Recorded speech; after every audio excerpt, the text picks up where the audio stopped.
Along the Russia-Ukraine border, badly stretched Ukrainian forces are struggling to deny Russia a foothold. The town of Vovchansk, just 3 miles inside the border, has seen some of the fiercest fighting since Russia launched its offensive. That's where John Ray of Independent Television News joined soldiers from Ukraine's 57th Brigade. These are anxious times for Ukraine, and especially for the men of the 57th Brigade. The shooting starts the moment we arrive. Under the tree line. It turns out they're hunting a drone that's hunting them. There's danger from every direction at any time. It's so loud. They're striking everything they have. They strike.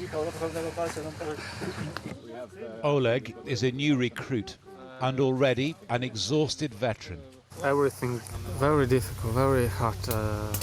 A lot of rockets, a lot of drones.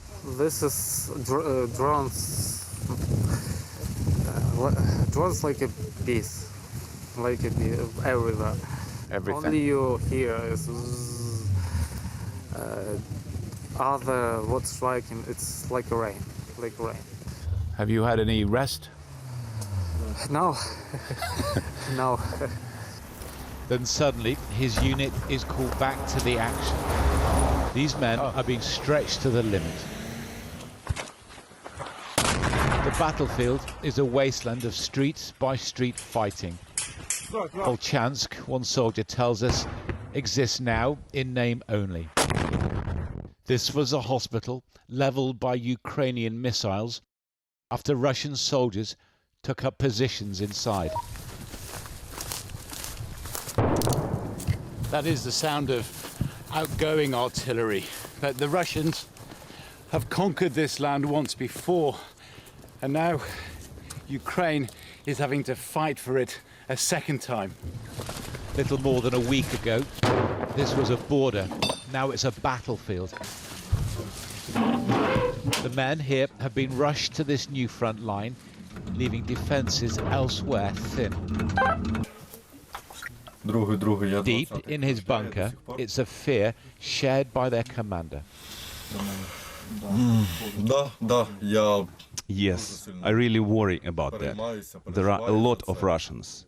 We need more of everything. The front line was already very long. Now it's even longer. Я наведений. Да. Можна? Да. Постріл! The Russians have punched a deep hole in Ukraine's defences, and these men are doing their best to fill it. But they have been fighting almost without a break for more than 2 years, and right now it's the Russians who are regathering their strength. Lives lost and lives abandoned. This village has been hit 4 times. They just finished rebuilding the school after the last Russian occupation 2 years ago. Now Roman is one of the very few civilians left. They know what Russian rule means here. Yes, we can see the Russians. We know how they steal and how they loot everything.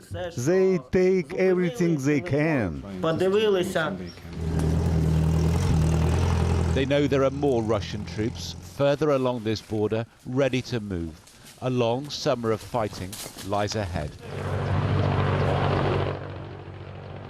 That was John Ray of Independent Television News.